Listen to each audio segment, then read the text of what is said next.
तो चलिए आगे बढ़ाते हैं एक बार फिर से हमारे शो को, जिसका नाम है दी मुकेश खन्ना शो। मैंने पिछली बार आपको एक सरप्राइज दिया था। महाभारत और रामायण से दूर हटाकर मैंने एक शख्स को, एक हस्ती को, एक अच्छे कलाकार को, एक अच्छे इंसान को आपके सामने पेश किया था। आज उसी सरप्राइज की कड़ी को थोड़ा आगे बढ़ाता हूं। कलर कुछ और है। कलर यह है कि मैंने पिछली बार जो मैंने एक अपने हमारे शक्तिमान के एक बहुत बड़े एक्टर और बहुत अच्छे एक्टर की जो इंटरव्यू लिया था, उसमें मुझे कमेंट सेक्शंस में कई लोगों की शिकायतें मिली। सर आप बहुत हैं, सर हम आपके बहुत बड़े फैन हैं, आप सर हमारे लिए आइकॉन हैं, और सर गेस्ट को थोड़ा बोलने दीजिए। मैंने पहले सुना, पढ़ा, मैंने को थोड़ा सा, फिर मुझे किसी का फोन भी आया, मेरे डायरेक्टर का भी फोन आया, सर ऐसा लोग बोल रहे हैं। मैंने कहा बोलने दो उनको। फिर मैं समझाने की कोशिश की कि भाई मैं कोई इंटरव्यूअर थोड़ी हूं कि मैं किसी सेलिब्रिटी का इंटरव्यू। और देन रियलाइज करते हुए मैंने आगे कमेंट्स देखे तो एक नहीं, कम से कम 10 लोगों ने ये बात लिखी। अब मैं ये मानता हूं कि अगर आपने गलती की है, एक आदमी, अगर आप सब लोग बोल रहे हैं तो गलती आपकी है, मान लेना चाहिए। और मैं आपको बता दूं कि मैंने उस गलती को स्वीकारा। यही सरप्राइज मैं आपको देना चाहता हूं कि मैं ये परंपरा को तोड़ रहा हूं। पहली बार एक गेस्ट को दूसरी बार बुला रहा हूं। ये मान जाता है हमारे पावर, उनके पावर को मैं एक बार फिर से आपके सामने पेश करना चाहता हूं, क्योंकि मुझे पता है कि उनके पास बोलने का बहुत कुछ था, क्योंकि मैं उनसे इंटरेक्ट कर चुका हूं। मैं चाहता हूं कि वो दूसरी बार आपके यहां पर आपको अपने पावर का कुछ दर्शन कराए। सो लीजिए, मैं आपके सामने एक बार फिर से पेश करने जा रहा हूं हमारे उस डॉक्टर जैकॉल को, शैतान साइंटिस्ट डॉक्टर जैकॉल को। तो फिर हाजिर किया जाए ललित जैकॉल को। तो लीजिए। So I'm back. ये आएगी ऊपर से सीधा, जैसे हमेशा सैटेलाइट की अपने लैब में रहते थे, उस लैब से इन्होंने ये लाइट के थ्रू ठक करके अपने आप को पेश करिए। इसमें तो ये एक्सपर्ट है, और आजकल कोरोना काल तो इनका ही चल रहा है। तो लीजिए, पब्लिक डिमांड पर, आप लोगों के डिमांड पर मैं एक बार और इनको लेकर आया हूं। मैं आपको बताऊंगा इसके पीछे कारण क्या है। बताइए। मैं आपको बताऊं कि आपको मैंने जब पिछली बार इंटरव्यू किया था तो काफी लोगों ने मुझसे कहा कि ललित साहब बहुत अच्छा बोल रहे थे, आपने उनको बोलने नहीं दिया। मुझे पता नहीं लगा, क्योंकि जब मैं बोलने लगता हूं तो सुनता भी हूं, बोलता भी हूं। लेकिन मैंने कमेंट्स पढ़े, कई लोगों ने मुझसे कहा, मैंने उनको समझाने की कोशिश भी की कि ये इंटरव्यू फॉर्मेट नहीं है। मैं भी सेलिब्रिटी हूं, वो भी सेलिब्रिटी है। मैं जर्नलिस्ट नहीं हूं, वो सेलिब्रिटी है तो मैं जर्नलिस्ट नहीं हूं। मुझे लगा आपस के संस्मरण सुनाएंगे, लेकिन मैं आप लोगों के कमेंट्स की कदर करता हूं और कबूल करता हूं कि मुझे भी लगा कि इन्होंने कभी-कभी क्या अपनी रफ्तार से इनका मुंह ऐसा खुला रह गया। मैंने रिवाइंड करके देखा ये कुछ और बोलना चाहते होंगे, इसलिए मैंने सोचा कि चलो मैं चलो इसे अगर आप मेरी गलती समझते तो मैं मानता हूं, मुझे कोई शर्म नहीं महसूस होती। इस संदर्भ में मैं मुकेश जी की तारीफ करना चाहूंगा। दिस इज हिज मैग्नानिमिटी, ये इनकी दरिया दिली है कि इन्होंने खुले दिल से एक बार फिर मुझे बुलाया और मुझसे गुफ्तगू करने के लिए, कॉन्वर्सेशन करने के लिए खुद अलग ढंग से तैयार हुए और मुझे भी तैयार करा रहे हैं, और आप लोगों की इच्छा भी इन्होंने सामने रखी। Firstly I must appreciate this noble gesture of Mukesh ji from my heart. नहीं, ये जरूरी करना था, बिकॉज इसी के देखो, ये एक बात बता दूं, मैं पिछली बार भी कबूल कर चुका हूं, ये उन एक्टरों में से है कि जो सिर्फ एक्टर नहीं है। हमारे यहाँ पर एक बहुत बुरी कहावत है, या बहुत एक बुरा जो किस लायक नहीं होता, हाँ, वो एक्टर बनता है। हाँ, ये सब समझते हैं। जैसे बोलते हैं कि एक टफ आदमी है तो वो डम होगा, जो बहुत ताकतवर है उसकी बुद्धि नहीं होगी। ये उन चंद एक्टरों में से हैं जो इस बात को खारिज करते हैं कि एक्टर होने का मतलब ये नहीं कि आप सिटीजन नहीं है। मुझे कई बार लोग डिस्कशन में बोलते हैं, Mukesh ji you are an actor, तो मैं बोलता हूं ओए मैं सिटीजन भी हूं इस कंट्री का, मुझे भी हक है। तो ये बोल सकते हैं, बहुत कम एक्टर होते हैं जो बोल नहीं पाते, इसीलिए मैं कभी कभी टेक ओवर कर जाता हूं। लेकिन मैंने इनसे साथ काफी इंटरेक्ट भी किया है। ये काफी, मैं बुद्धिजीवी को आजकल मैंने डेरिवेटिव टर्म में किया हुआ है, ये उन बुद्धिजीवियों में से नहीं है, लेकिन ये सोचते हैं। तो ललित, मैंने कुछ बातें पिछली बात अधूरी रह गई थी, मैं उसको उजागर करना चाहूंगा। हमारी डिस्कशन में एक बात निकली थी कि कुछ पब्लिक सुनना चाहती है। ये मुझे अच्छा लगा कि कई लोगों ने सर ललित सर को आपने बोलने नहीं दिया। आप अपने गेस्ट को बोल दीजिए। तो मैंने कहा चलो ये फिर से मेरे गेस्ट हैं। मैं एक सवाल याद है, हम पिछली बार अटक गए थे, हमने तुम्हारे स्टेज की बात की थी, तुम्हारे थिएटर टाइम की बात की थी, तुम्हारे टीचिंग की बात की थी। तुमने कहा था एक वर्ड अभिनय योग का। जी अब मैं उसकी पूरी की पूरी परिभाषा भी जानता हूँ और उसकी कहानी वो कहाँ से तुम्हारी शुरू हुई है।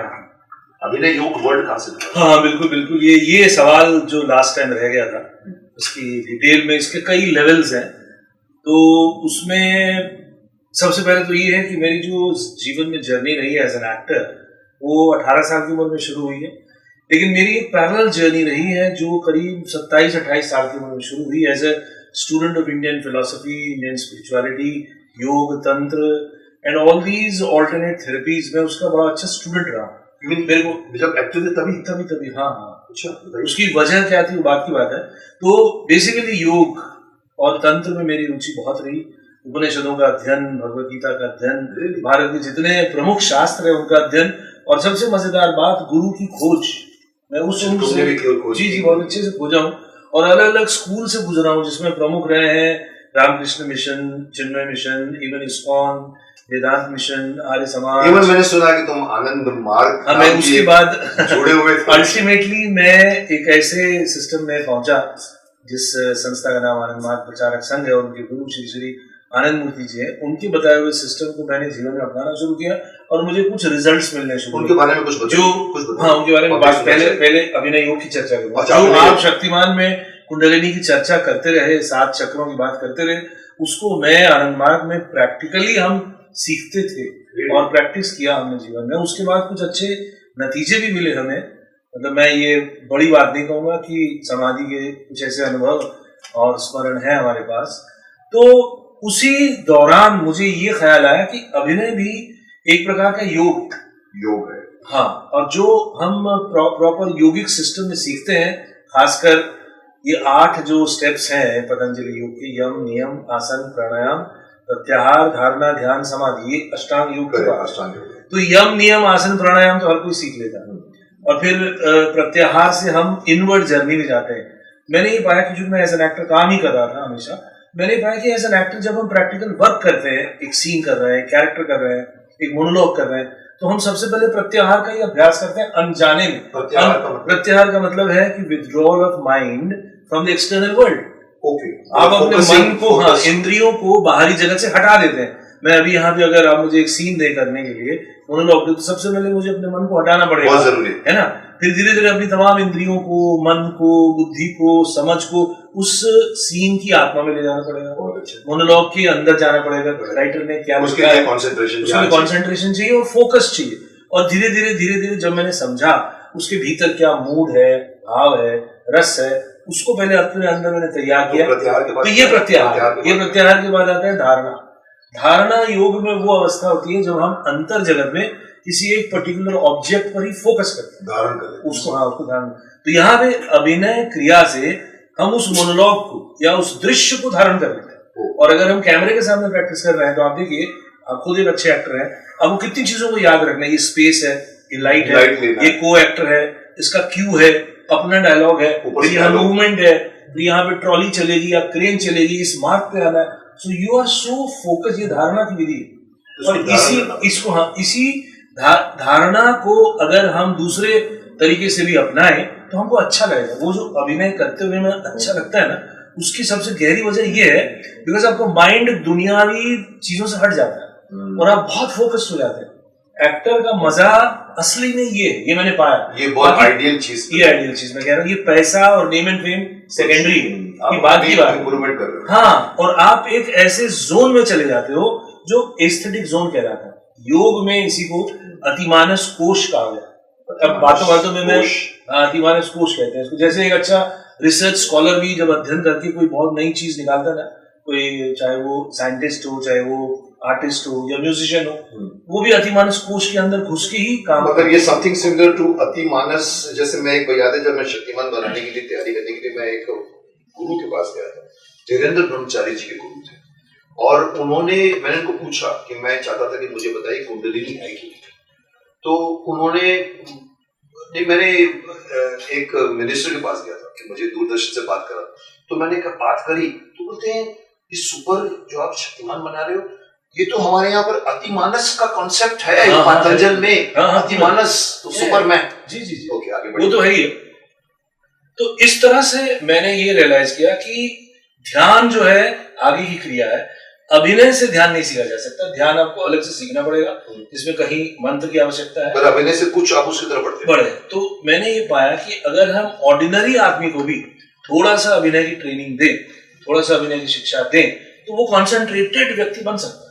तो ये अभिनय योग की एक बात हुई। दूसरी बात जो मैंने रियलाइज की, जो कि ड्यूरिंग शूटिंग हम बहुत से इमोशंस को एक्सप्रेस करते हैं, और ये एक खास चीज मैंने एक खास सीरियल हम उसमें से गुजरते हैं, हम उससे गुजरते, मैं उसको अभी एक्सप्लेन कर रहा हूँ कि एक सीरियल था झूमे जिया रे 2006-07 के आसपास। उसमें मैं एक ऐसा रोल प्ले कर रहा था जो एक ऐसे फादर का कैरेक्टर था, वो बहुत एंग्री फादर, और उसकी बच्ची डांस और आर्ट्स में इंटरेस्ट लेती, लेकिन बाप को आर्ट्स से बड़ी तकलीफ है। मुझे बहुत एंगर के सीन करने होते थे सुबह से शाम, और जैसा कि आप जानते हैं डेली शूट में कम से कम 7-8 सीन तो करने ही पड़ते थे। तो मैं सुबह शाम क्रोध यानी हाँ, और अगर हम रस की बात करें तो रौद्र रस से भरा रहता है, और तो सुबह चिड़चिड़ा और शाम होते होते मैं मस्त हो जाता, और मुझे ऐसा लगता था कि मेरे अंदर का एंगर तो निकल रहा है। ये भी मुझे अभिनयों में ऐड करने का एक तरह का क्या कहते हैं, हाँ, एक तरह का दिव्य अनुभूति हुई कि अगर हम आम आदमी को भी उसके अंदर मौजूद दबा हुआ जो इमोशन है उसको ड्रामा के जरिए बाहर निकालें तो वो फ्री हो जाए। उसके अंदर का एंगर, उसके अंदर का हेट, उसके अंदर का फियर, उसके अंदर की जेलसी, शास्त्रों में जिसे हम षड रिपु और अष्टपाश कहते हैं, मैंने इसको अभिनय योग में इंक्लूड किया है। काम, क्रोध, लोभ, मोह, मद, मत्सर, ये 6 एनिमीज माने जाते हैं, और घृणा, शंका, लज्जा, भय, कुल, शील, मान, जुगुप्सा, ये 8 पाश है, 8 बंधन है। सारा अध्यात्म शास्त्र इसी के इर्द गिर्द काम करता है, आपको यही सिखाता है कि इन पर नियंत्रण करना है, इनका मास्टर बनना है, इनका मास्टर बनना है। तो अभिनय में ये ताकत है कि अगर आप कैमरे के सामने या मंच पे अपना क्रोध निकालते रहो तो बाय द टाइम हल्का हो जाओगे। और अब देखिए ये कितना बड़ा, मैं आपको एक रहस्यमय बात बताता हूँ, जितने भी एंग्री एक्टर्स हैं आप देखेंगे, अगर वो एक्टर ना होते वो क्रिमिनल होते। जितनी भी महिलाएं हैं अगर वो रोती धोती नहीं कैमरे के सामने वो पागल होती। ये सच्चाई है। अगर एक क्रिमिनल को कोई कला से प्यार करा दो, खासकर अभिनय की कला से, उसका क्राइम बंद हो जाएगा। बिकॉज़ इनसाइड तुम बोलते हो कि इसका मतलब वो लोग क्रिमिनल बन जाते हैं, मतलब जरूरी थोड़ी कि जो एंग्री रोल करता है ज्यादा करता है, बिकॉज़ उसके अंदर जो सहज रूप से है।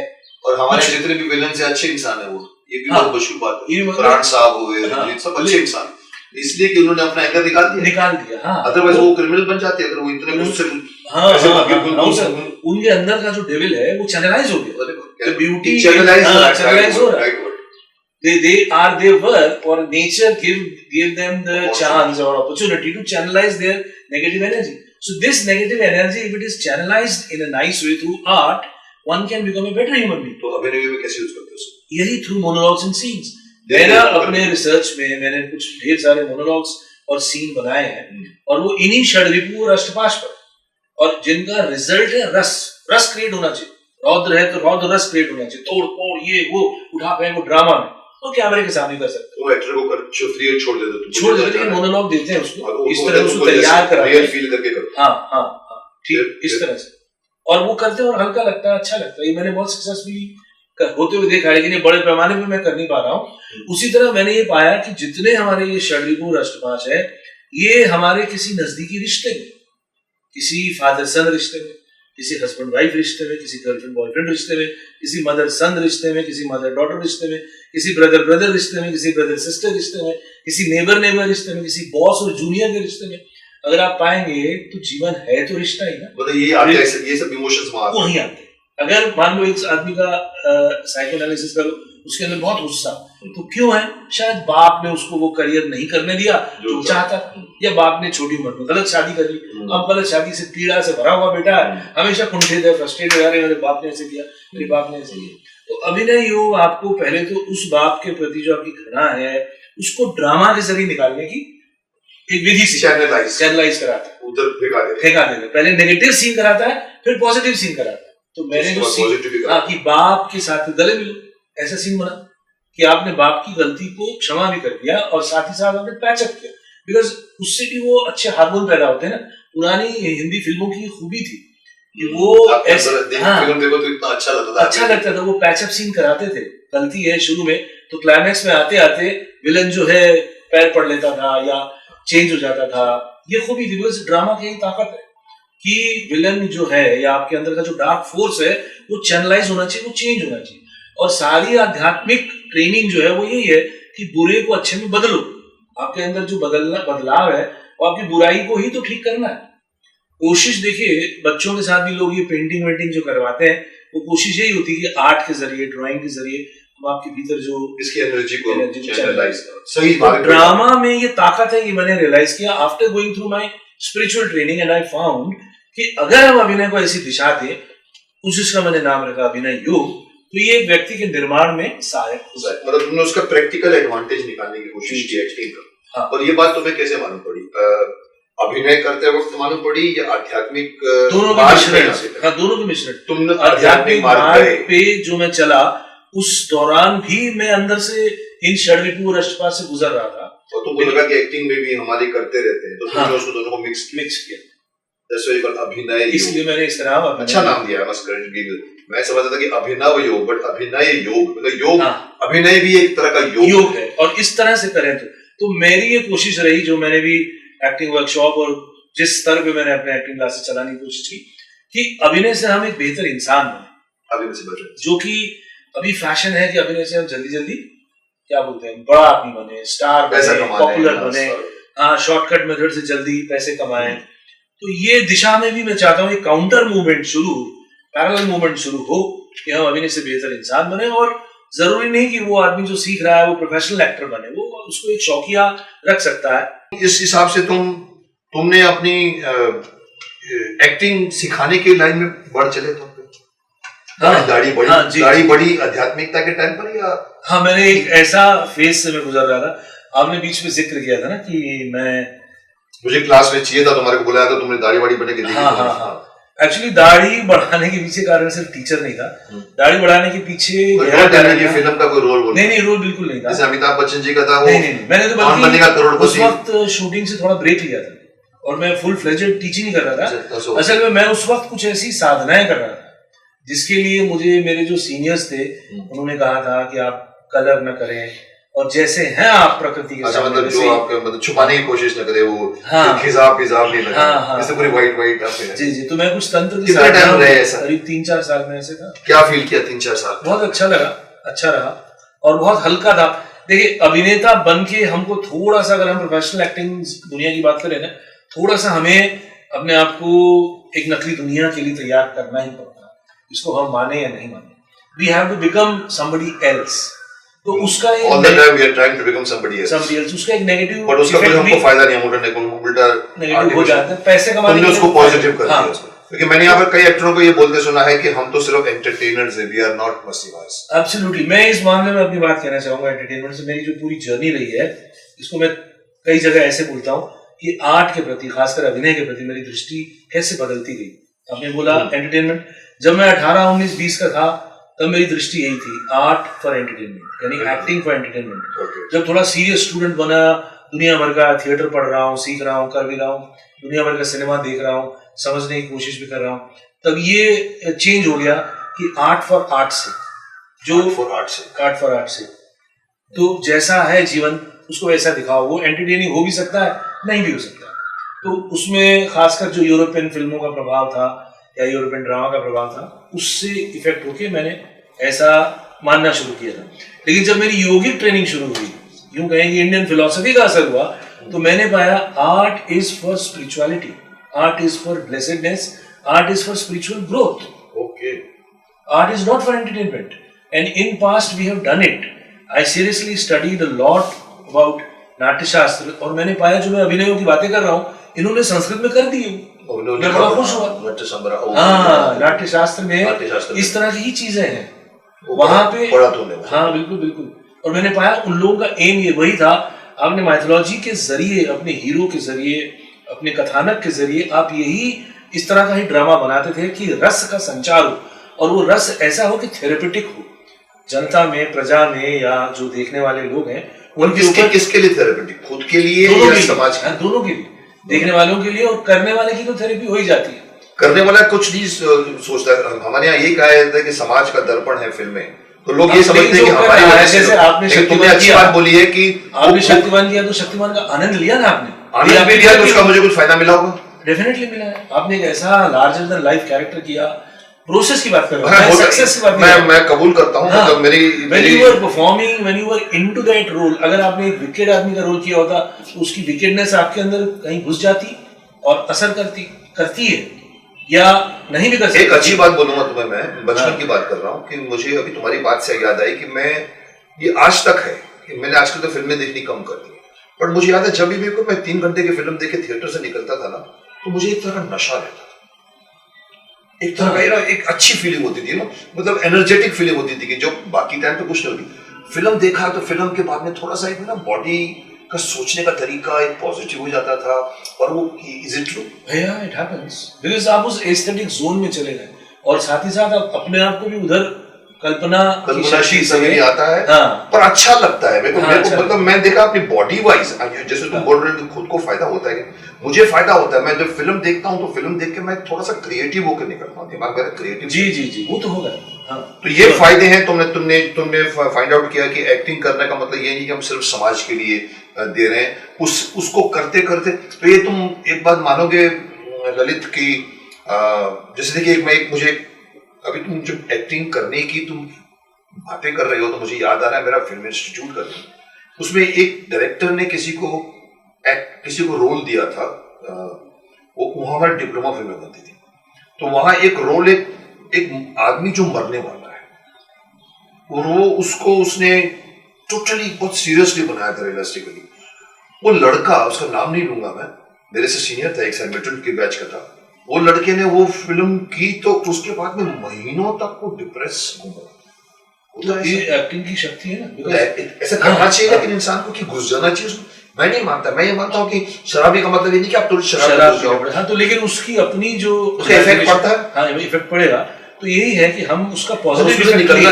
हम ये सुनते हैं कि आपको एक्टिंग करके स्टूडियो से घर में आपको अपनी इमेज लेकर नहीं जानी चाहिए। जी उसका नेगेटिव पॉइंट ये बताते हैं कि आपको सेट के ऊपर हर आदमी आप बैठे तो 4 आदमी आपको सिगरेट निकालनी है तो 4 लाइटर आ जाते हैं, कुर्सी आपको एक मांगो 4 आ जाती है। आप जब घर पहुंचते हो तो आप देखते हो कि इधर तो इनको कोई भी नहीं पूछ रहा, ना माँ पूछ रही ना भाई पूछ रहा। तो आप एक स्टार इमेज, तभी कहते हैं स्टार इमेज लेके घर में जाओगे ना तो आप कंफ्यूज हो जाओगे। तो आपको वो मेकअप उतारा तो उसको छोड़ के सही बात है, स्विच ऑफ करना चाहिए। संजीव कुमार होना चाहिए। संजीव कुमार ने कहा था कि मैं वो शॉट देते थे अचानक वो सीरियस एकदम ये वो और उसके बाद जैसे शॉट खत्म हुआ क्या है वो जोक मारना शुरू कर। जो नॉर्मल स्विच ऑफ करना ही चाहिए, नहीं तो यही वजह है कि ज्यादातर एक्टर्स मानसिक रूप से बीमार है। वो जिसको मैं एक्टर की बात करता हूँ मानसिक रूप से 3-4 महीने तक हम देख रहे थे चुपचाप। जी ये एक्टिंग का ये माइनस पॉइंट है कराते हो तो वो आदमी को इसका मतलब। लेकिन हम इसीलिए अभिनय योग में हमने नेगेटिविटी के साथ पॉजिटिव मोनोलॉग्स रखे कि उसी मनस्थिति को चेंज करना, सिर्फ गुस्सा बाहर निकालना नहीं पर अच्छी फीलिंग के साथ क्षमा भी, आप उस व्यक्ति को क्षमा भी करना आना चाहिए, तो उसका मोनोलॉग रखा। तो होल थिंग इज बिकॉज जैसे योग में एक टर्म यूज करते हैं उसे कहते हैं विपरीत करणी भाव। मतलब योग में तरीके, जैसे मैं अगर आपकी सक्सेस देख के जेलस हो रहा हूँ तो जेलसी की एक वाइब्रेशन अंदर घुस जाएगी और मुझे अरे मुकेश जी के पास ये, मुकेश जी के पास वो, मेरे पास नहीं, ये क्यों ज्यादा कामयाब, मैं क्यों पीछे रह गया, ये नेगेटिव फीलिंग आने। लेकिन साथ ही साथ अब उसको मैं पॉजिटिव कैसे करूं? जो नॉर्मल योगिक तरीका है, नहीं ईश्वर ने मुकेश जी को दिया पॉजिटिव थॉट्स, हाँ कि ईश्वर उसको और दे। मैं भी मुकेश जी की सक्सेस से खुश हूँ, लेकिन मैं खुशी का शब्द ला रहा हूँ। मैं मुकेश जी की हैप्पीनेस से हैप्पी हूँ। मुकेश जी ने 4 घर लिए, ईश्वर करे उन्हें 10 घर। ये जब मैं बोलने लगूंगा तो ऑटोमेटिकली वो जो जहर क्रिएट हुआ था वो बदल जाएगा। अब ये मैंने योग में सीखा, फिर मैंने इसको मोनोलॉग में डाला। अच्छा, तो शब्द में ताकत है, शब्द में ताकत, सोचने में ताकत है, दिमाग वही सुनता है जो आप बोलते हो। तो आप जैसे ही शब्दों को ट्रांसफॉर्म करोगे तो आपकी मूड भी ट्रांसफॉर्म हो जाएगा। एक्चुअली अनुभूति है ललित। हम जिंदगी में कई बार कहते हैं जिंदगी में क्या है, दुख सुख क्या है, कुछ नहीं, यही ये अनुभूति है। अगर आप क्यों कहते हैं कि योगी पुरुष हर हालत में संतोष रहता है, हाँ समभाव में रहना सीखो, योगी पुरुष बनता होगा, इतना आसान नहीं है। हम क्या वही अभिनय में शक्ति है, अभिनय योग में शक्ति है। तो मैंने इसलिए कि अभिनय जब मैं क्लासेस में बोलता हूँ तो नटराज का मैंने वही लॉर्ड शिव का ही मैं एग्जाम्पल देता हूँ कि वो बनना हमारा लक्ष्य होना चाहिए, शिव की तरह बने। शिव ने जो यहाँ तक ही इमोशन लाया, जो एक बात है ना कि जहर पिया, बेसिकली इमोशंस का जहर यहीं तक रहे, उसके ऊपर न जाए। तो आप इमोशंस के ऊपर रहे, मास्टर रहे इमोशंस की, उसको पॉजिटिवली यूज करें। हाँ, उसको पॉजिटिवली यूज करें, वो नेगेटिव इमोशन आपके ऊपर हावी ना हो। तो जब एक अच्छा अभिनेता बन जाता है तो वो सारे इमोशंस के ऊपर रह सकता है और इमोशंस को यहाँ से देख सकता है, और तभी वो उनका यूज भी अच्छे से कर सकता है। जब चाहे अगर बच्चे को डांटना है तो क्रोध भी कर सकता है। रियल लाइफ में भी एप्लीकेशन ऑफ अभिनय इन रियल लाइफ। कितना तुमको इस एक्सपेरिमेंट में कितनी सक्सेस तुमको मिली या तुमको अपने लिए तो काफी हद तक, बट औरों को ट्रेन करने में मेहनत लग रही है। तुमको लगा कुछ और लोग इस बात पसंद, तुम्हारी बड़ी गूढ़ बात है। हाँ, समझते हैं, एप्लीकेशन में टाइम लगता है, लेकिन जो इसके लिए सीरियस स्टूडेंट चाहिए, क्योंकि हमारे यहाँ पर जो आता है ना, मुझे कब मिलेगा रोल, कब मिलेगा रोल, वो है तो उन लोगों की ये बात है। लेकिन जो खुद पढ़े लिखे लोग हैं, समझदार, मुझे पता है क्या बोलते हैं इंस्टीट्यूट, मेरे चैनल में जब मैं अच्छी बातें बोलता हूँ, बोलते हैं लेक्चर छोड़िए, शक्तिमान कब लेकर आ रहे हैं बताओ। तो उनको तो अब देखिए वही है, मेरे ऐसे स्टूडेंट्स बोलते हैं they are not interested in your positive thing। अरे बताओ हमको कौन ऑडिशन देगा, कौन रोल देगा। So then you went for your acting school, और तुमने अपनी एक्टिंग स्कूल खोली, उसका नाम क्या रखा? Lalit Parimoo acting academy. Lalit Parimoo academy. उसी वक्त मैंने तुमको बुलाया था अपनी एकेडमी के लिए। हाँ, उसके 2-3 साल बाद हम आपके साथ शायद 2012 या 13 में काम किए थे। मैंने 2008-2009 के आसपास से बाकायदा एक ऑफिस लेके काम शुरू किया। तो आई वाज 3-4 इयर्स तो मुझे हो चुके थे जब मैं आपसे मिला था फॉर दिस जॉब। तुम खुद देते थे स्टूडेंट्स को? हाँ। कल मुझे किसी ने जर्नलिस्ट ने पूछा, सर सुना है यहाँ पर जितने भी एक्टिंग क्लासेस है सर, उसमें जो चलाता है वो खुद नहीं आता। हाँ। तो बड़े एक्टर लोग अपने नाम से आप तो आते हैं। मैंने कहा ये बात पब्लिसाइज मत करना, मैं इनको बोल देता हूँ मैं रोज नहीं आने वाला, मैं टीचर नहीं हूँ। मैं आऊंगा एक बार एक्टिंग साउंड स्पीच सिखाने के लिए। तो तुमने पूरा फुल फ्लेजेड टाइम। हाँ, चूंकि मैं अभिनय योग सिखाना चाह रहा था और तुम्हारा इंटरेस्ट कुछ और था कि अभिनय योग तो तुम क्या समाज का सोच रहे थे? हाँ, मैं अभिनय योग की आर्मी खड़ी करना चाहता था, अभी भी चाहता हूँ। This is an आनंद मार्गी thought. This has come from आनंद मार्ग। Tell me something about आनंद मार्गी। I would like to know because मैं बता दूँ, इनके सामने मेरी एक कहानी सुनी होगी, बता दूँ? बता दीजिए। मैंने इनको शायद मैं इस बारे में शर्म भी महसूस नहीं करूंगा, हो सकता है शायद इनका चेक टाइम पे नहीं मिला होगा। अब ये तो होता है हमारी इंडस्ट्री में, अब तो 90 डेज महीनों चेक नहीं मिलता है। तो इन शख्स ने मुझे 3 पेज का लेटर लिखा। ये मुझे पता लगा कि आनंद मार्ग में है। ये आनंद मार्ग क्या, मुझे नहीं पता, मैं इनसे जानने की कोशिश। तो इन्होंने मुझे 3 पेज का लेटर लिखा कि जी ऐसा है, मुझे टाइम पे पेमेंट नहीं मिली। अब देखिएगा, अगर हम कभी भी किसी भी फ्यूचर में पार्टी में मिलेंगे तो हम हलो नहीं करेंगे उनसे। ये क्या बना करते हो, हम मिलेंगे लेकिन हम एक दूसरे से हलो नहीं करेंगे। तो 3 पेज का, तो वाज इट फ्रॉम आनंद मार्ग? नहीं, मतलब वहां जो मैंने शिक्षा ली कि अन्याय का विरोध करो। ये अन्याय लगा तुमको चेक कि ऐसे तो सारे के सारे स्टूडेंट्स जो मोर्चा निकाल के किसान आंदोलन की तरह आ जाएंगे, हमको अपनी पेमेंट नहीं मिली। नहीं, लेकिन अब पेमेंट सिस्टम ठीक हो गया ना, उस वक्त तक भी पेमेंट सिस्टम ठीक नहीं था हमारे यहाँ। हमारे इंडस्ट्री में अब तक 25 साल पहले की बात करना, 10 साल ओरली चला है सब कुछ। अभी जाके सब कुछ ट्रांसपेरेंसी था। और मैं तेरे दे रहे हैं या 50 लाख मैं पहुंचा रहे हैं, पहुंच जाता था, कुछ लिखा पढ़ी नहीं होती थी। उस जमाने में ऑनेस्टी कुछ ज्यादा थी, इस बार ऑनेस्टी ज्यादा थी। और जो क्या कहते हैं, जो शो रनर्स थे, दे हैड कंपैशनेट हार्ट। उन्हें मालूम है इस बंदे का किचन कैसे चलेगा भाई, ये डिपेंड है। और सारे थोड़े दिलीप कुमार और राज कपूर सब पर जो छोटे एक्टर्स कन्वेंस से जी रहे थे। मैंने कल एक बहुत अच्छी बात सुनी, आई थिंक मैं सुना दूंगा, ये शायद जूनियर महमूद ने मुझसे बोला, महमूद साहब से उनका पसंदीदा रिश्ता बन गया था। तो एक बार मुझे उन्होंने एक लिफाफा दिया है, इधर ये लिफाफा लेके जा, मालूम कर ये सुंदर करके एक्टर हुआ करते थे, कॉमेडियन, किधर रहते हैं मालूम कर। अब बोलता मैं छोटा सा था बच्चा हूँ, तो बोला मैं कर लूंगा। और मालूम करके मैं हमारा बड़ा उधर किसी को देरी के उधर रहते थे, वहां मैं पहुंच गया और फिर मैंने दरवाजा खटखटाया। आया, बोला कौन है भाई, उनको दिखता भी कम था, कौन है तो बोला मैं सर मैं जूनियर में हूँ। अरे तू जूनियर है, अंदर बड़ा चाय पिला के उनको लिफाफा दे दे।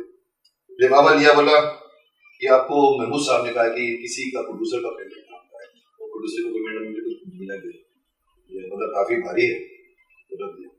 फिर बोला अच्छा ठीक, अच्छा मैं जाऊँ अभी। बोला जाने लगा तो पीछे से बोलते ओए सुन मोहम्मद, ये छठे आदमी के थ्रू उन्होंने भेजा है।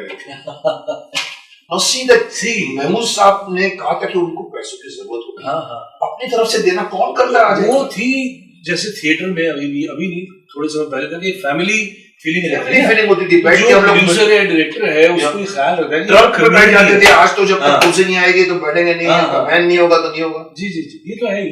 स्टार तो पहले भी गिने चुने ही थे, बाकी तो सब अपना हुनर बेच के काम कर रहे हैं। पर कदर करते थे कदर उस स्टार करते की। आज हम किसी स्टार की कदर करते हैं, माफ करना, सिर्फ वर्ड्स में करते हैं, हार्ट से नहीं। रियल लाइफ में हम, तुम जिसे तुम बोल रहे हो अभिनय योग के अंदर की जेलसी होती, साला अपने आप को ये समझता है। ये फीलिंग पता है मेरे को कब आई थी? बोलना नहीं चाहिए बट एनएसजी से तुम नजदीक हो। हम जब मैं एक्टर बन चुका था और बॉम्बे सेंट्रल स्टेशन पे ट्रेन पकड़ रहा था, उस वक्त एनएसजी के कुछ एक्टर्स भी ट्रेन पकड़ रहे थे, हम नहीं जानते थे। एफटीआई से, मैं एफटीआई से था और वो राजा बुंदेला का नाम याद आ रहा है, बीच में खड़े थे। हाँ। तो हम एक एक्सचेंज किया तो मैंने उनके चेहरे पर वो लुक देखा, जो मैं गलत भी हो सकता है कि मेरी अवधारणा है। तो वो मुझे कैसे बोल रहे थे, साला हम लोग इतने साल से एनएसडी किए, उस जमाने में रोल नहीं मिलते थे, आसानी से टीवी आया था तो रोल मिलने, और इसको देखो ये एक्टर बन गए, फिल्में मिल गई। तो ये स्टार को भी हम अगर समझते हैं ये स्टार है, तो दिलीप साहब की कदर, राज कपूर की कदर, देवानंद साहब की कदर जो सब करते हैं आज, माफ करना, कदर करते हैं सिर्फ सोशल मीडिया में करते हैं, या अंदर से कुछ न कुछ रहता है कि ठीक है तुम अच्छे हो, बड़े हो, चलता सूरज है, तो जिस दिन गिरेगा तो टपोली। आज लेकिन कुछ लोगों ने अपनी जगह केवल अपने वो बिजनेस स्किल से बिकॉज खत्म कर दिए, इमोशंस खत्म कर दिए। अच्छा तो आप आनंद मार्ग बताओ मुझे 5 मिनट के लिए, मैं उस टॉपिक पे चलो 5 मिनट में मैं चुप रहूंगा, बोलो। तो जैसा कि मैंने थोड़ी देर पहले बताया था कि 27-28 साल की उम्र में मेरे अंदर एक प्यास जगती थी भारतीय दर्शन धर्म, इसको पढ़ने समझने की। मैं एक सिंसियर स्टूडेंट बन गया था और गुरु खोज रहा था। ये मैं पैरेलल काम कर रहा हूँ वाइल एक्टिंग करते करते। हाँ, उसमें भी तब मैं दिल्ली में था। तो फर्स्ट टाइम एक मेजर इंसिडेंट शेयर करता हूँ, फर्स्ट इंटरेस्ट कैसे हुआ था। और मैं आपको ये बताऊं ये क्यों आया मेरे मन में। आपने ये पूछा था कि ऐसा क्यों आया। ऐसा इसलिए आया था कि मैं तब तक बहुत सारे रोल तो कर ही चुका था थिएटर में, और मैं इस प्रोसेस से गुजरता था हमेशा कि एक नया रोल आया, नए कपड़े पहन रहा हूँ, नया कैरेक्टर, लेकिन वही चीजें कर रहा हूँ, फिर वही शो खत्म हो जाता, फिर नया काम ढूंढो, फिर नया मिलता, खुशी होती है।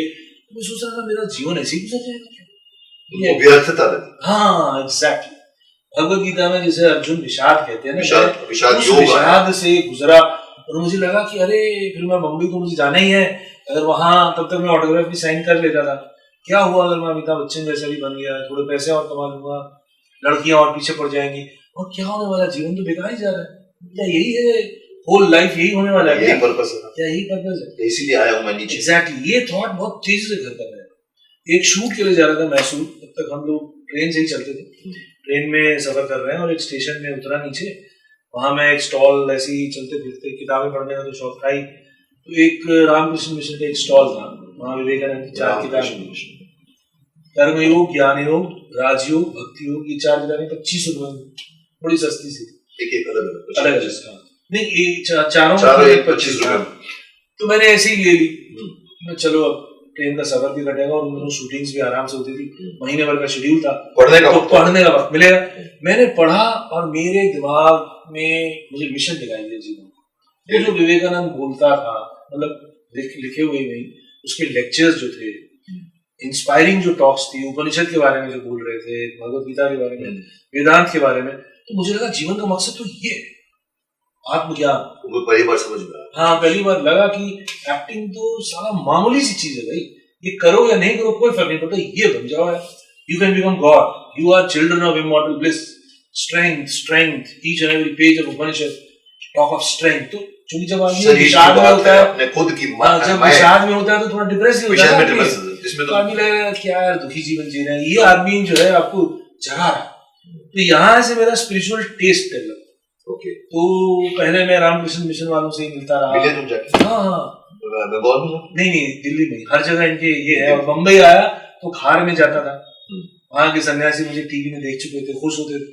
फिर मैं उनसे ऐसी लाइब्रेरी में बैठ के दिन भर थोड़ा बहुत स्ट्रगल किया। जैसे उन दिनों रमेश सिप्पी जी का ऑफिस होता था खार में, वहाँ थोड़ा बहुत गया, फोटो वोटो दी, फिर यहाँ आ गया, यहाँ बैठ गया, साधु संग कर रहा हूँ, यहाँ अच्छा लगता था। तो उसी दौरान ओशो भी मिले, मतलब ओशो गुजर चुके थे, लेकिन उनकी किताबें, उनकी मैगजीन्स, तो ऐसे करके जितने भी अवेलेबल सिस्टम एक बड़े शहर में थे, चिन्मयानंद जी उनका आश्रम यहाँ पवई में है, और मैं हर सैटरडे संडे भारतीय विद्या भवन जाता था। तो मेरे पास बाइक होती थी चौपाटी में, हाँ, और वहाँ किसी न किसी साधु का सत्संग होता था, और आइदर उपनिषद और रामायण या भगवत गीता, और उन विषयों को मैं सुनता समझता था और इंस्पायर था। और ड्यूरिंग उसी प्रोसेस में मुझे ये समझ में आया कि if you have to learn and grow practically on this path, इस पथ पर आगे बढ़ना है, तो बिना गुरु के कुछ नहीं। गुरु के बगैर, गुरु एक्चुअली फाइंड अ टीचर, जो मिलते नहीं, हाँ, जो मिलते नहीं। तो मिलते मिलते ढूंढते ढूंढते मैं किसी भी साधु से मिलता था। यहाँ सैंटाक्रूज में एक इंस्टीट्यूट भी है, अगर आपने सुना हो, इंटरनेशनल योग इंस्टीट्यूट, वहां से भी मैंने 7 डेज का योग का बाकायदा कोर्स किया। लेकिन गुरु जैसी बात किसी में दिखी नहीं मुझे, तो मैं गुरु बना नहीं पा रहा था। लेकिन ऐसे में मुझे एक दिन 96 की बात है, यहाँ अंबोली में ही मुझे कुछ सन्यासी दिखे 4-5, तो मैं ऐसे ही सन्यासियों से मिलता रहता था। तो मैं बोलता था मुझे साधना सीखनी। साधना क्या होगी मुझे नहीं पता, सुना था कि भाई साधना होती है, तंत्र में कुंडलिनी होती है, ये समझ गया था, बट क्या है उसके अंदर कुछ नहीं पता। दयानंद सरस्वती जी भी इसी तरह से घूमते गुरुओं को ढूंढ, 100 गुरुओं ने, पता नहीं कितने गुरुओं के बाद तब जाके उनको वो टीचर मिला, बिरजानंद जी। तो तुमने भी यही किया, वेरी गुड। उसी प्रोसेस से गुजरा, तो वहां जाके उन्होंने बोला हाँ ठीक है, हम सिखा सकते हैं। बहुत कैजुअली फिर उनके आश्रम में आना जाना, और फिर उन्होंने पहले मुझसे पूछा यम नियम का फॉलो करते हो, तो इतना तो मैं जान चुका था, यम और नियम क्या होता है, मॉरल प्रिंसिपल्स क्या होता है। तो पहला लेसन मतलब दीक्षा हुई मेरी, और वहां से दीक्षा भी हाँ, तब तक की बात है 96-97 की, तब तक मैं शराब भी पीता था, सिगरेट भी पीता था, नाइट लाइफ थी मेरी जबरदस्त, रात के 4 बजे घर होता था। Really? ये मेरी जिंदगी थी बम्बई। जो भी हमारा फ्रेंड सर्कल था, जिनके साथ हम टीवी सीरियल देख रहे थे, दिल्ली से आए होगे, दिल्ली से तो बहुत बड़ी बात है, रंगीन दुनिया थी। तो यहाँ से जब ये साधना सीखी मैंने, इसके बाद धीरे धीरे चेंज आ रहा है। 97 was the birth of Shaktimaan के टाइम तक आते आते, अगर आपको याद हो, मैं प्याज लहसुन भी छोड़ चुका था। छोड़े थे प्याज लहसुन तक, नॉन वेज भी छूटा, शराब भी छूटी, सिगरेट भी छूटी। 2 वक्त की साधना में कट्टरता से करता था। आपसे उतनी बात नहीं होती थी, लेकिन शादी नहीं की थी। दिनकर जानी साहब से कुंडलिनी रिलेटेड हमारी बहुत चर्चा होती। अच्छा, तुमने चर्चा करते थे? हाँ, I used to ask him, आपने सीखा है कहीं से क्या? आनंद मार्ग में मेरा वो जो प्रतीक है, जो मेरा उसमें रह गया था ना, एक शॉट में जब मैं छोटा बना, तो मेरा वो एक माला रह गई थी, माला दिखती है उसमें, वो आनंद मार्ग का यंत्र है। तो बहुत आनंद मार्ग में मुझे पूछते थे कि आपने मुकेश जी को ये कुंडलिनी के बारे में ज्ञान दिया है? मैंने बोला नहीं, वो खुद पढ़े लिखे हैं, जानते हैं, डायरेक्टर भी है, सब जानते हैं। ऐसा मत समझो कि कुंडलिनी का ज्ञान सिर्फ इधर ही है, बहुत जगह है, बहुत जगह है। तो वो उस यंत्र को देख के बहुत खुश थे आनंद मार्ग। पर गुरु कौन? श्री श्री आनंद मूर्ति जी उनका नाम। श्री श्री आनंद मूर्ति जी, वो 1990 ये वही होते थे जिनके बड़े बड़े दीवारों पे लिखे रहते थे गुरु जी का संदेश, गुरु। नहीं, वो नहीं है ना, वो तो शायद आनंदमयी एक गुरु है। अच्छा, थैंक गॉड। इन गुरु ने अपने आप को छिपा के रखा। ओके, ये मार्केट मैं इसीलिए थोड़ा नेगेटिव सोचता था आनंद मार्ग के बारे में, बताऊं, क्योंकि मेरे को जगह जगह बम्बई के रोड के ऊपर सडनली रात को लिखा हुआ मिलता था कि गुरु कहते हैं कि ये कर डालो अपने आप को चेंज, जैसे आजकल पॉलिटिकल स्टेट। वो नहीं, ये तो फिर स्पिरिचुअल बात है, अच्छी बात की तुमने। यही दयानंद सरस्वती जी के बारे में मैंने किताब पढ़ी है। वो इतना भटके, 37 साल की नहीं 25 साल की उम्र में कहता मुझे साधु बनना है, और वो बोलते तुमको साधु नहीं बना सकते, उम्र होती है साधु बनने, मतलब मुझे बनना है। और फिर वो जो पूरे नर्मदा तट से, नर्मदा नदी से, पहाड़ से घूम के मठों में गए, वहां सब जगह पाखंडी मिले उनको, उनसे मिले, सीखना है। ये बात भी सच है कि बिरजानंद जी मिले, इस रास्ते में पाखंडी भरे पड़े, इसीलिए तो उन्होंने जाके बाद में उसका पूरा का पूरा विरोध किया कि मूर्ति पूजा के खिलाफ जाने का वही था। मूर्ति बना के बैठ जाते हो और आप उनको अंगूठियां पहनाते हो। So I think you have done the same thing. Very nice, I am very happy. मुझे पहले पता होता तो मैं तुम्हारा रोल और बढ़ा देता। मैं इसको किल्विश को सडनली जाकर बोलता तुम पाप के मूल हो, मैं शक्तिमान से मिलने जा रहा हूँ। मुझे करा सकता था तुम्हारे को। और एक बात अगर आनंद पूछूं- कुमार के बारे में ये कहना और चाहूंगा बात कि एक बताइए, चीज बताइए, कि बताइए। गुरु जो है उन्होंने एक बहुत ही रेवोल्यूशनरी सिस्टम दिया है। जैसे आपने अभी बातों बातों में बोला, जो काम दयानंद जी कर चुके हैं उसी काम को उन्होंने और आगे बढ़ाया है, और उन्होंने धर्म का एक पूरा सिस्टम बनाया है जो आने वाले टाइम में आप देखेंगे कि वो अप्लाई होगा। जिंदा है, अभी वो खुद तो नहीं है, खुद जिंदा है। लेकिन उनकी टीम है ना, फौज है उनकी पूरी, पूरी और ऑल ओवर वर्ल्ड है। एकदम साइंटिफिक सिस्टम है साधना मार्ग का, जिसमें तमाम किस्म का कर्मकांड खत्म कर दिया, जीरो कर्मकांड। आपको अगर साधना सीखनी है, दीक्षा लेनी है, आपको न केला, न फूल, न इतना तामझाम या यज्ञ, इसकी कोई आवश्यकता नहीं। आपका टीचर है, आप है और गुरु है, आपको यहाँ बैठ के सिखा देंगे, आप अकेले करते रहो। और जब कलेक्टिवली कर रहे हैं, कलेक्टिव मिलके करो, नो स्पेंडिंग ऑफ कोई चढ़ावा मनी, नहीं, चढ़ावा बिल्कुल नहीं। तो ये जो पुजारी सिस्टम का जो एक्सप्लॉयटेशन है उसको बंद कर दिया। दयानंद सरस्वती ऐसी हाँ, उन्होंने भी ऐसा किया था डेफिनेटली। आर्य समाज से आर्य बहुत समाज बड़ा का संस्थापक। मूवमेंट था। हाँ, उसके ये भी- अलावा ये भी वैसे ही थॉट है। हाँ, वैसे ही थॉट है उसमें, और मतलब ऑर्गेनाइजेशनल जो पावर है वो और ज्यादा है, और ऑल ओवर वर्ल्ड है। आर्य समाज भी काफी दुनिया आर्य समाज फैला तो था। बहुत बड़ा है, हाँ, वो भी पीछे रहते हैं। और दूसरा जो उनका रेवोल्यूशनरी आइडिया है वो इकोनॉमिक सिस्टम। उन्होंने प्राउट, PROUT, ये प्रोग्रेसिव यूटिलाइजेशन थियरी, ये नाम का एक इकोनॉमिक सिस्टम बनाया। उसका भी बीज रखा है, उसके ऊपर भी कुछ स्क्रिप्चर्स हैं। जो आज हमारे सामने दो सिस्टम पिछले 100-150 साल से चल रहे हैं, कैपिटलिज्म है जिसका आंसर कुछ समय तक कम्युनिज्म ने देने की कोशिश की, तो फेल हो गया। तो अभी तो शुद्ध कैपिटलिज्म ही चल रहा है और बढ़ ही रहा है, मतलब करोड़पति अरबपति लोगों की तादाद बढ़ रही है, उसको हम रोक नहीं पा रहे। तो इन्होंने उसका आंसर दिया, एक नया सिस्टम जो कि अब कब कम्युनिज्म की तरफ तो नहीं, कम्युनिज्म की तरफ बिल्कुल नहीं है, और कैपिटलिज्म का जो माइनस पॉइंट है उसको भी तोड़ दिया। अच्छे पॉइंट्स रखे। हाँ, उसके कैपिटलिज्म के अच्छे पॉइंट्स रखे, क्योंकि जो टैलेंट, जैसे कम्युनिज्म में क्या है कि टैलेंटेड आदमी भी मजदूर के वर्ग पे आ जाता है, लेकिन यहाँ प्राउड में ऐसा है कि जो टैलेंटेड आदमी है उसको उसकी जगह मिलनी चाहिए। लेकिन साथ में सिस्टम ऐसा बनना चाहिए, गवर्नमेंट ऐसी होनी चाहिए कि मिनिमम रिक्वायरमेंट हर किसी की पूरी होनी चाहिए, सबको खुश। हाँ, बेसिक जो रोजी जैसे वो कहते हैं कि हर घर में एक गाय होनी चाहिए, हाँ, उसके पास दूध होना चाहिए, उसके बाद तब सब खुश। तो जो बड़ा धन है ना वो तभी बांटे ऊपर जब नीचे के लोग मिनिमम रिक्वायरमेंट पूरी। इसका बहुत उनके पॉइंट्स है, जैसे मिनिमम और मैक्सिमम का भेद भी हो, कंपनी दोनों को बीच में लेकर आ रहे हैं, और साथ में स्पिरिचुअलिटी की तरफ मूवमेंट। कैपिटलिज्म में कोई स्पिरिचुअलिटी की तरफ मूवमेंट है नहीं, जीवन पैसा पैसा पैसा पैसा। और कम्युनिज्म में उसका कम्युनिज्म मैं थोड़ा सा तुमसे ज्ञान लेना चाहूंगा। मैं कई बार सुनता रहता हूँ कम्युनिज्म में, बहुत ही बोल चुका हूँ, वामपंथियों के खिलाफ बोलता हूँ, आप लोग जो हमारे देश के खिलाफ है। ये कम्युनिज्म क्या मतलब यही है कि ये अमीर है, ये गरीब है, तो ऐसा कर दो, कोई सबको इसके पैसे के पास 50 करोड़ है, बांट दो सबको, सब एक जगह, जैसे रशिया में कहा गया था वो, ये ऐसा है, इनका मेन बेस ये है, सबको एक। वन ऑफ द पॉइंट्स ये है, लेकिन एक तो ये सफल हो नहीं सकता, ऐसा हो नहीं सकता। और जहां जहां कम्युनिस्ट गवर्नमेंट आई वहां पे ये प्रैक्टिकली देखा गया कि अगर प्राइवेट कैपिटलिस्ट नहीं बना तो स्टेट ही कैपिटलिस्ट बन गया, गवर्नमेंट ही तो कैपिटलिस्ट बन गई। चाइना में जैसे, हाँ, रशिया में जैसे हुआ, तो गवर्नमेंट उसका फायदा नहीं हुआ, उसका फायदा नहीं है, ये तो है। और ज्यादा खुद कमा रहे हैं, खुद कमा रहे, पैसा कहीं ना कहीं इकट्ठा हो रहा है। यहाँ क्या है, प्राइवेट एंटरप्राइज में क्या है, एक आदमी के पास इकट्ठा हो रहा है। आप स्मार्ट है, 1 करोड़पति है बस, 10 करोड़पति है बस। हाँ, ये यहाँ पे तो राज्य ही बन गया है, करोड़पति हो गया, और पब्लिक है वो वही की वही है, उनके जीवन में कोई परिवर्तन नहीं है। तो आनंद मार्ग ये चाहते हैं कि उनको मिलना चाहिए, हाँ, उनका हक मिलना चाहिए, उनको हक मिलना चाहिए और उनको काम से मिलना चाहिए। उसमें बांटो, ऐसा नहीं करना है आपको। मतलब उसमें स्कीम्स है कि 24 घंटे ऑफिस चलाओ, 24 घंटे बैंक चलाओ, 4-4 घंटे की ड्यूटी दो, जॉब सबके लिए मुहैया कराओ। उसमें बहुत डिटेल में है, जैसे रॉ मटेरियल, अगर यहाँ महाराष्ट्र में कोई रॉ मटेरियल पैदा हो रहा है तो इधर ही इंडस्ट्री बनाओ, यहाँ अगर रॉ मटेरियल कलकत्ता में मत बेचो।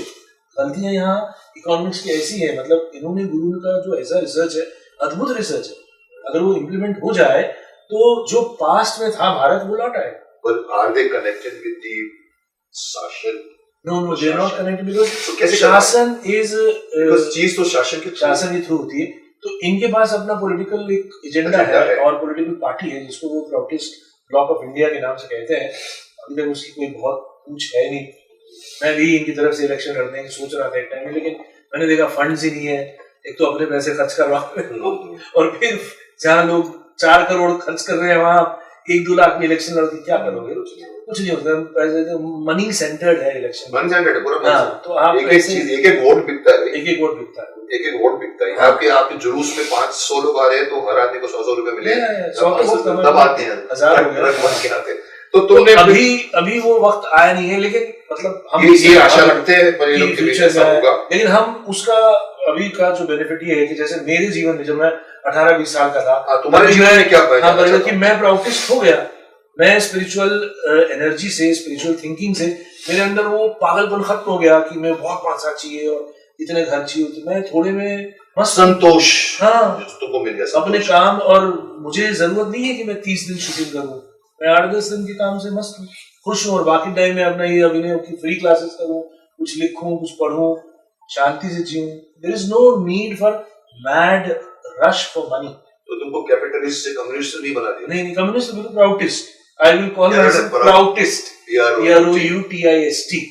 तो देखिए, कम्युनिज्म में माइनस पॉइंट क्या है, आप जो अगर कम में गुजारा करते हैं, लेकिन शाम की दारू आप छोड़ते नहीं। सारे कम्युनिस्ट दारू पी के भी पैसे वाले गाली देते हैं। हमारी दारू तो ईश्वर, हम ईश्वरीय दारू लेते हैं। हम ज्यादा वक्त साधना में बिताएंगे, ज्यादा वक्त भजन की। साधना तुमको फायदा दी, तुम्हारे अंदर की आत्मा को फायदा दी। हम ये नहीं समझते, हम ये समझते हैं कि हमने पैसा कमा लिया तो मर्सिडीज में घूमेंगे, बड़ी गाड़ी में घूमेंगे। अरे तेरा शरीर, अगर 500 एकड़ जमीन मेरे पास है और मैं 5 कदम नहीं चल सकता तो 500 एकड़ की क्या जरूरत? पहले शरीर को स्ट्रॉन्ग, जो शक्तिमान ने कहा था, शरीर मंदिर है।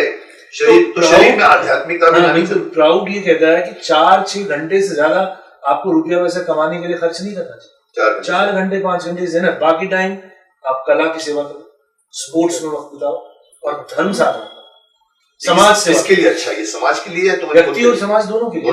अगर आप कुछ लोगों के लिए फ्री ऑफ कॉस्ट भी कुछ काम करते हो तो अंदर से खुद को संतुष्ट होता है और उनका भी भला होता है। मतलब छोटे मोटे काम भी, ऐसे भी काम हो जो आप शक्तिमान के जरिए भी प्रचार कर रहे हैं, बहुत सही बात, बहुत सही बात। और कुछ नहीं तो किसी कला में लग जाओ, बांसुरी बजाना सीखो, संगीत सीखो, कोई स्किल सीखो, कला से रिलेटेड मजा से। बहुत दिमाग बहुत अजीब चीज है। इसको तुम पॉजिटिविटी की तरफ जैसे गाइड करोगे, मैं ये मानना शुरू किया कि जिसको तुम पॉजिटिव सजेशंस दोगे तो तुम्हारा शरीर में तुमको खुद ब खुद स्ट्रेंथ मिलेगी। बिल्कुल नेगेटिव दोगे तो देखिए, इसी संदर्भ में एक बात कहना चाहूंगा कि पुराना जिसकी हम गुण गाते रहते हैं, इवन हमारी जो अभी की गवर्नमेंट भी, बीजेपी एंड आरएसएस वाले भी, पुराना जो हमारे एंशिएंट इंडिया की जो सिविलाइजेशन थी जिसकी हम तारीफ करते रहते हैं, उसमें कला जो थी वो प्रोफेशनल नहीं थी। और आप अभी भी देखो, 100 साल पहले तक बड़े बड़े कवि, बड़े बड़े साहित्यकार, दे वर डूइंग जॉब। ये जो अब प्रेशर आ गया ना, you have to be commercialisation of art and sports, उससे जो है जीवन खराब होता गया सबका। उसके लिए स्वार्थ आ गया, और आप अगर काम नहीं कर रहे हैं या दिख नहीं रहे हैं तो आप बेचैन हो जाते, जेलसी आ जाती है, मेरे को काम नहीं मिला, उसको क्यों दे दिया। प्रेमचंद जीवन भर नौकरी करते रहे, डॉक्टर हरिवंश राय बच्चन जीवन भर नौकरी करते रहे और जाने जाते हैं एज कवि और एज लेखक। कोई ये जानता नहीं कि वो कितने पैसे वाले थे कि नहीं। हाँ, और नौकरी करते थे नहीं करते थे किसी को पता नहीं, बट नौकरी करते थे, बट वो जाने या उनके काम से। हाँ, nice talking to you. Newcomers को कुछ बोलना चाहो तो लास्ट में? बहुत अच्छे काम किए। मैं यही मुझे कहना चाहूंगा कि मेहनत लगातार करते रहे इस विद्या। न्यूकमर से मैं ये बोलना चाहूंगा, अगर स्ट्रगलर और न्यूकमर में मैं डिफरेंस करना चाहता हूँ। स्ट्रगलर वो हैं जो आज में काम नहीं मिलते, और न्यूकमर वो है जो आज के एक्टर्स, जो बड़े नहीं बने अभी, तुम सबसे ज्यादा काम किया। मैं सैटेलाइट ओरिएंटेड नहीं, मुझे नहीं मालूम कि आज के एक्टर कितना ऐसा करते हैं। कुछ बोलना चाहोगे? तुमने बड़ों के साथ ही काम किया। हाँ, और न्यू कमर्स जो मतलब सिर्फ ग्लैमर की तरफ है, हाँ, उसमें न्यू कमर्स के साथ जो अच्छी बात ये है कि उनकी सिंसियरिटी काबिल तारीफ है। लेकिन मैं उनसे यही कहना चाहूंगा कि आप एक्टिंग के प्रोफेशन में बेहतर इंसान बनने की कोशिश में भी लगे रहें, because art is meant for self improvement. Art should not corrupt you, art should not bring decay in your life. So earn money, become famous, chase glamour, no issues, but try to improve yourself also. अभिनय योग, जी, that is what you are talking about, कि उसको योग की तरह इस्तेमाल कीजिए। मैं समझता हूँ मैंने अपने दर्शकों की शिकायत को मैंने शांत कर दिया, उनको सेटिस्फाई कर दिया। ये उनके मैसेज अगर बात कर सकते हैं मैं करेंगे क्यों नहीं करेंगे, मैं कबूल किया है मैंने अपने, लेकिन कोई नहीं कबूल करता। दलित माफ करना, मेरी कुछ सिचुएशन में मैं बोलता था मैंने कबूल किया है और मैं तो ये कहता हूँ कि आई एम ये आप सेल्फ इम्प्रूवमेंट की राह पे चले ये हैं। सेल्फ इम्प्रूवमेंट आगे मेरी भी अभिनय हो गई। जी। मैं ये बोलना चाहता हूँ कि मैंने इन लोगों की बात सुनी और रियलाइज किया कि शायद मैं इनका मुंह खुला रहता था और मैं बंद था, फिर खुलता था फिर बंद था। ये मैंने रियलाइज किया है, इससे मैंने जबरदस्ती अपने आप को तैयार किया। रात को सोचा, सुबह उठा, मैंने कहा कि काम करते हैं, ललित को फिर से बुलाते हैं। और फिर मैंने इसको फोन किया, मैंने कहा तुम फिर से आओगे? इन्होंने ग्रेशियसली कहा हाँ वो भी आएंगे बिल्कुल। और इन्होंने फिर आपको पता है मैं कहाँ तैयार हुआ, मैं आपको लास्ट में बताऊँ why I took this decision. Even my director Sandeep also told me, sir आपके गट्स हैं। मेरा गट्स नहीं है, ये बात सही है। और मैंने क्या किया, आप मेरे कमेंट सेक्शन पढ़िए तुम्हारे इंटरव्यू के, तुम्हारे कमेंट सेक्शन में मैंने 10 लोगों को जवाब दिया, समझाने की कोशिश की। अरे भाई मैं इंटरव्यू थोड़ी, मैंने बाद में कहा best person to know my problem is मैंने ललित कभी लगा कि मैंने अब देखिए कि वो जैसे अपने टिपिकल सैन हंसते हैं बोले हाँ कहीं पर मैं कुछ बात बोलने जा रहा था, आप सडनली उसने एक नया टॉपिक डाल देते हो तो हम उधर चले जाते हैं, फिर ये टॉपिक है। फिर मैंने रियलाइज टॉपिक जो शुरू किया है उसके बीच में मैं नया टॉपिक डालूं तो ये भी थोड़ी देर के लिए इनका एक 5% चल रहा था, लिफ्ट हो जाएगा, प्लस उसके बाद हम एक और भी जगह चलेंगे। So I realized this and I'm sure इसीलिए आपको करके मैं वो ताली बजाना चाहूंगा। Thank you very much. बहुत अच्छा लगा, it's very noble gesture as I said. तो इस जेस्चर से तो डेफिनेटली आपका अपना मानसिक विकास जरूर हुआ होगा। मैं तो कहूँगा Definitely. खुद फील हुआ होगा कि यू हैव इम्प्रूव्ड। मुझे सेटिस्फेक्शन मिली। मुझे देखिए मैं हमेशा कहता हूं कि अगर मैं अपने ऑफिस में भी डांटता हूं, गलती स्वीकार करो, अगर नहीं स्वीकार करोगे, डिफेंड करोगे, कभी ग्रो नहीं करोगे। तो मैंने अपनी गलती स्वीकार की है और मेरे अच्छे के लिए कर रहा हूं, मैं कोई किसी के दबाव में नहीं कर रहा हूं। ये 4-5 कमेंट्स के ऊपर क्या मैं हिल जाऊंगा? 4 के सामने मेरे पास 40 कमेंट्स ऐसे लिखे हुए, सर जी इन लोगों को ध्यान मत दीजिए, इनका काम ही है यही, ऐसे कमेंट्स आए हैं।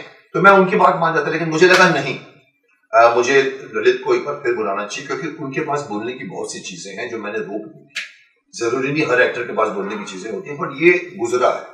तो आई टुक इमीडिएट नेक्स्ट डिसीजन, इनको फोन किया, इन्होंने कहा हाँ मेरे को भी लगा कि आपने मेरे को थोड़ा सा बोलने को रोका, जो मेरे को तो मुझे पंकज धीर का भी मैसेज आया था, मुकेश गेस्ट को टाइम दो।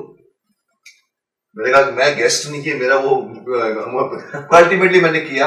आप लोगों को भी अच्छा लगा होगा, इन्होंने बहुत अच्छी अच्छी बातें बताई। ये काफी चीजें ऐसी हैं जो हर एक्टर के पास नहीं होती, इनका जो अनुभव है आपको मिला है। मुझे भी समझने को मालूम पड़ा कि आनंद मार्ग क्या था, क्या है। तो लेट अस मेरी कोशिश रहेगी अगली बार मैं आपको एक और शख्स से मिलाऊंगा, और इसका मतलब सिर्फ ये नहीं कि इनके साथ में बैठकर थोड़ा मैं जर्नलिस्ट बन के क्वेश्चन पूछ रहा हूँ। मेरी रीत यही रहेगी, क्योंकि मैं हमेशा कहता हूँ, इन्होंने भी अच्छी बात कही, मैंने भी इनको फोन पे कहा, मैंने कहा देखो बोलने की कला वो होती है कि अपनी कहो, कुछ उनकी सुनो, इसी को बोलने की कला कहते हैं। इन्होंने कहा इसी को बातचीत कहते हैं, राइट। सो ये बातचीत नहीं हो पा रही थी, मैं इनको बोलने के पहले अपना बोलना करता था। आई think you must have enjoyed this. अगली बार एक और शख्स को लेकर हम इसी प्रोग्राम को आगे बढ़ाएंगे। मुकेश, थैंक्स। Thank you.